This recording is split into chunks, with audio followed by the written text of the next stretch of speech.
We are back with the lovely Sharmin Prince. Sharmin, what is a typical topic you guys discussed at the Women Empowerment Conference? Unmasking and who are you?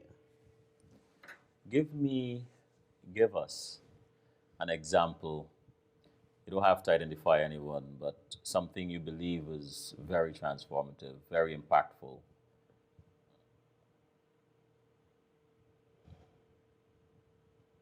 Um, One young lady has never spoken about her abuse, Hmm. and she thought that her most dominant mask was created from that, and shared her story. Wow. In a room of women who are not part of her support system, total strangers. Wow. How did you feel?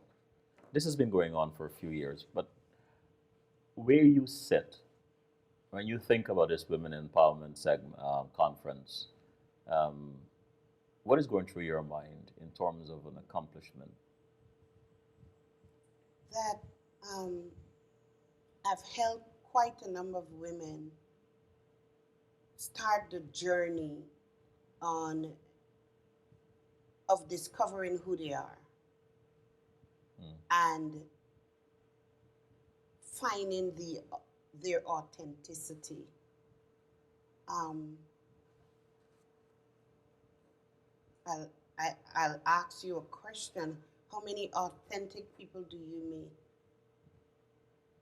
Do I meet? Hmm. Wow. It's difficult to determine if someone is authentic without judgment. I find, but it is, if I am to be honest, is very difficult to find people who are truly authentic. Most of us are sincere. We say the right things with the right nuance, with the right sentimental tone, but we aren't necessarily authentic. Did I answer the question Yes, correctly? sir. You did. I have to remind our audience that you have a radio show, where Yes. you interview people. I interview people, I talk about topics that are taboo, that are Uh-huh. not usually discussed. And I just took that show to Guyana. So I have a television show in Guyana. Awesome. That is awesome. What surprised you the most about the conference? That when you put women, when you have women in an environment where other women decide to unmask and open up, some women that are introverted get an opportunity to open up, or if they are not open up, they're moved, and after they leave the conference, they would be contacting you and say, and you'll hear during the conference, I experienced X, Y, or Z, um, and I don't know what to do. But what is enjoyable for me is to sit and hear women just being free And because they're aware that it's a judgment free zone and it's a safe space, and they can open up. um, this year I had a pastor's wife who shared her story, and she was comfortable because she felt the space was safe. Hmm. What frightened you then when you first started, and what frightens you now about hosting this conference? The same thing that frightened me in the beginning is the same thing that frightens me now. That I would open during the conference, someone open up, or the atmosphere causes someone to open a Pandora box that I cannot help them to shut or to contain the contents. Mm. And it's a fear that lingers with me because of the the depths of the conference and what occurs. Yet you relentlessly dive deeper. What motivates you? It's that. Is it curiosity or a No, determination for people to find themselves? it's determination. Mm. And because I don't think that I have been successful with the conference, I will push until I feel that sense of success or satisfaction that yes, I did it. When success shows up, and we are assuming it hasn't, what would it look like to you? What do you think success will say to you? A room filled with women who are uninhibited, Mm. and that when they walk out of there, they would be so motivated that they will find a mentee and mentor.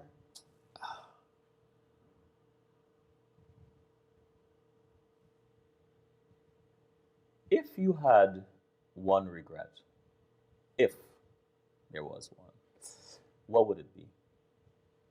In life in general, No, let you know. Thank you for that. If you had one regret about this conference, what would it be?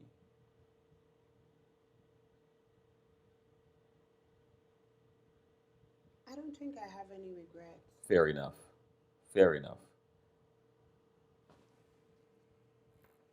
I don't have any regrets. I do it because there is something in me that pushes me. Hmm. Um, there's that drive. You have to do this. Because if you don't do it, who will do it? You don't take no for an answer that easily. No, Hmm. no. Hmm. What are people usually surprised to learn about you when they get to know you? That I have a soft side.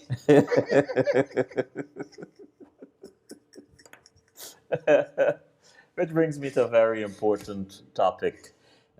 You have a petition out there. Can you tell us a little bit about it? Yes, sir. So in September, Leonard Archibald was sodomized and murdered in Sisters Village, Berbice. And when I saw it, of course, I posted it. I dedicated one of my radio shows. The plan was for the first hour, I'll talk about the case. I spoke about the case for the entire show, and the show is 3 hours. Wow. Yes. So at the end of the show, I mean, a lot of people said, Charmin, this show is heavy.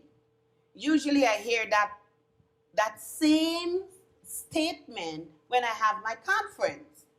So I told my viewers and listeners, okay, can you get a pen and a piece of paper and write for the next 15 minutes how you're feeling and the emotions and what were the triggers, because I wanted, when we got off air, that whatever caused them to feel that the show is heavy, that they had some way to release it.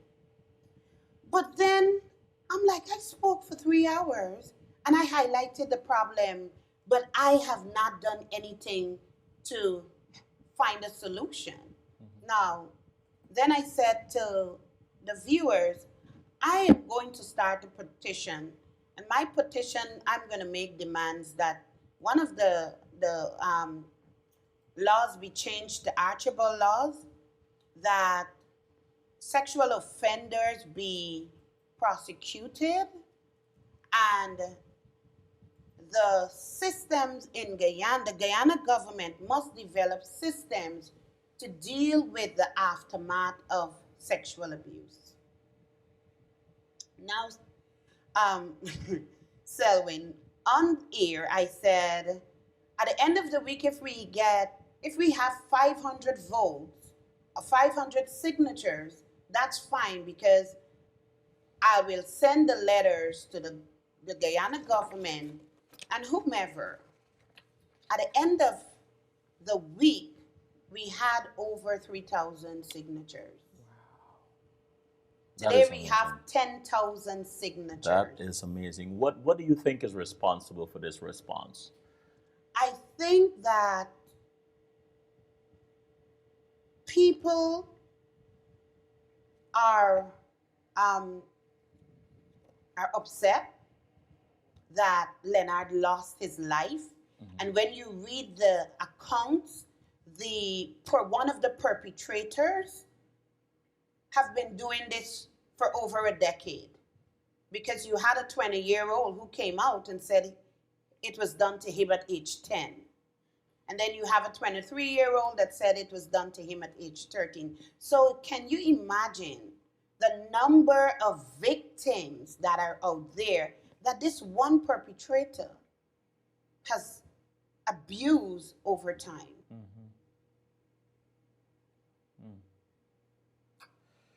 And the petition is not, and we're not stopping at the petition. Now that we have the petition, we're going to go with tweets. We're contacting some international bodies, and we plan to start a movement from this. So I have a few people that contacted me and are working with me behind the scene to ensure that this does not go on, that something be done, action be taken, because, my passion is because I'm a survivor also. So I know the effects of that. And where can someone find the petition to sign? On change.org. Change.org. And it's Justice for Leonard Archibald. Change.org and Justice for Leonard Archibald. Yes. Okay. A few years ago, right on our Sunday afternoon program, as it is, we were doing a 5-part series on suicide epidemic in Guyana. And you spoke quite candidly about surviving a suicide. What did speaking about that experience did for you in reflection? Liberated me. I am not afraid or ashamed of talking about my life experiences. Not at all. Because I believe that I survived them for a reason. And if I survived them for a reason, keeping them as secrets would not benefit anyone else. I like that. Some might ask, and I am going to ask, what do you enjoy doing as a hobby?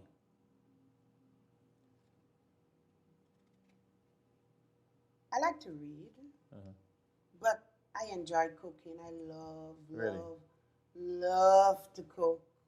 Yeah. And I cook almost every day.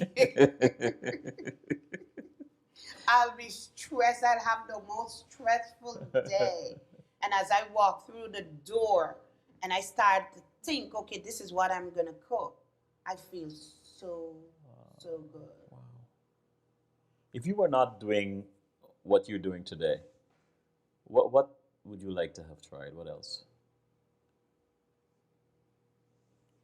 I don't see myself doing anything different.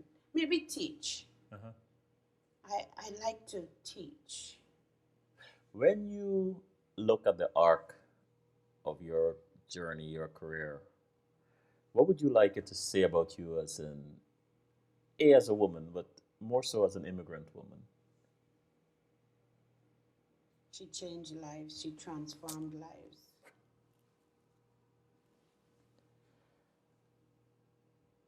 You believe in empowering women. You believe in encouraging them to transform, to change their lives. Um, I know you said that there weren't many women in your family, but I'm thinking about those that would have made an impact on you. Who do you think would have influenced this side of you, this compassionate, um, encouraging, empowering side of you? My mother. Mm-hmm. My mother took anyone in that needed a place to stay. And even though her resources were limited, she shared it. And you can always come to her house and get something to eat, even if it's half of her plate or Yes. one of our plates. Is that why you're so giving? Yes. Yeah. Yeah. Any advice you care to share with young women considering getting into the social workspace? You have to have passion. If you're looking for, Passion. you must have passion. Mm-hmm. And it's not a career that is going to make you rich. It's going to make you rich personally with satisfaction, but um, not financially. Mm-hmm. And if you have a passion for it, you can make a difference. When you speak, take us back into these conferences. When you speak with these women about abuse, um, any any kind of social ills, do you ever relive any of your experiences? Now, No. I can talk about my experiences Uh-huh. without feeling the emotions Uh-huh. that were attached to it. I mean, Selwyn, I had to go to counseling, Wow. and I still go to counseling. I have a psychologist Mm-hmm. that I see weekly because I know I need it. Mm-hmm. But I can talk about my experiences and not relive it, not get back into that moment, because I think I have overcome the pain that were attached to it, and I really have forgiven the people that abused me, so I can talk about it freely. What comes to mind when you think about Guyana? A place that really need our help, Uh, and because of that, I just registered a nonprofit in Guyana. awesome. You you want to tell us? I mean, or you want us? It's in the registry office. It's called Self Uh-huh. Social Empowerment Light Foundation. um, and it will be launched very soon because one of the things I've discovered in your old high school, there are a lot of cutters. Um, You want to tell us? there are a lot of young people and Oh, cutters. cutters, Ah, and that's a sign of sexual abuse.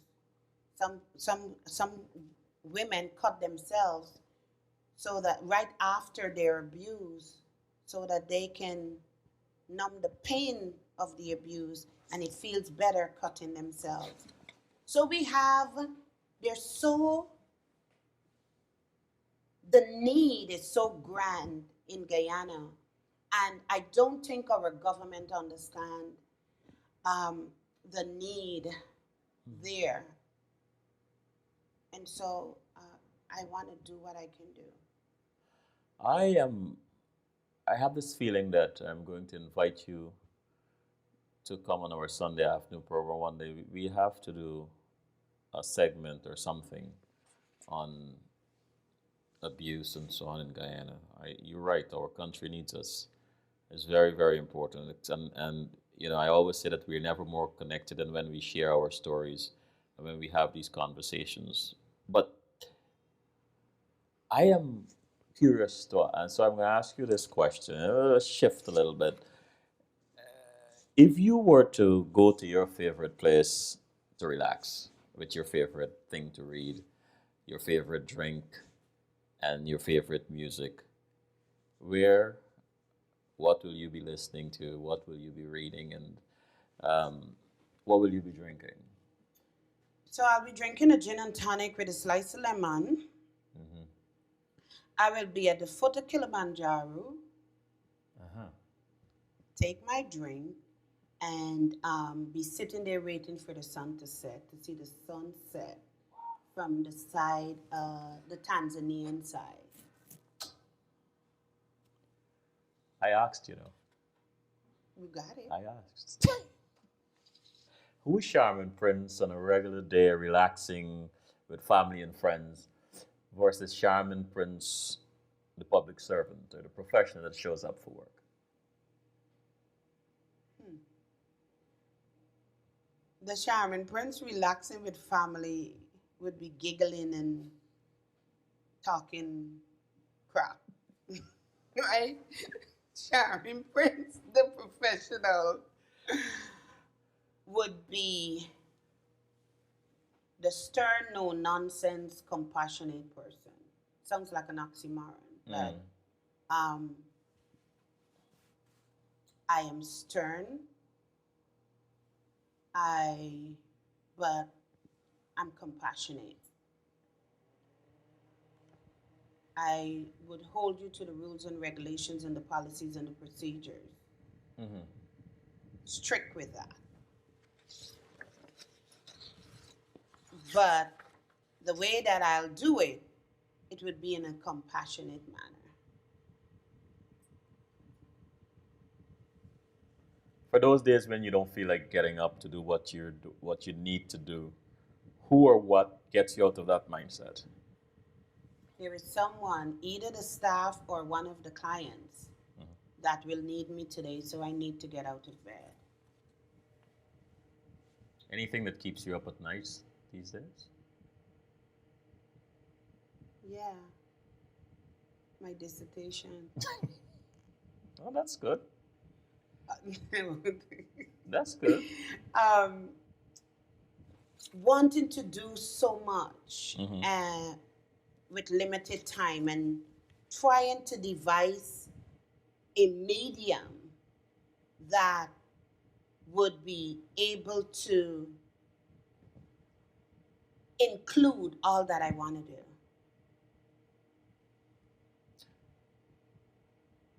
When are you most happy? When I'm helping others, And what are you most proud of? my journey, Mhm. where I am today, because a lot of people didn't think I'll make it. What surprised you most about your accomplishments? that I it it doesn't matter, um, and it don't make me Sharmin Prince. Mm. And I say that because I remembered one of my mentors when I graduated from University of Guyana, and he said, "Do you understand what had just happened?" I said, "What?" I graduated with distinction. Um, Even when I graduated with my master's with the highest GPA, I wish I can tell you I felt proud of myself Mm. because I didn't. So, Mm. yeah. And I'm glad about that because it keeps me humble. What are you most thankful for? I survived cancer. Congratulations. I did not know that. If you could go back in time, what would you tell your 15-year-old self?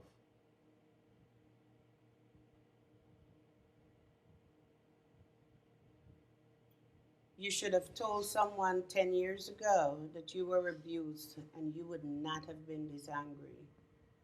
You're still angry. At 15, yeah, not Oh, at now. 15, At right, 15, right. Of course, of yeah. course. Charmin, what makes you laugh out loud? Anything that is funny and you don't want to hear me laugh. Serious.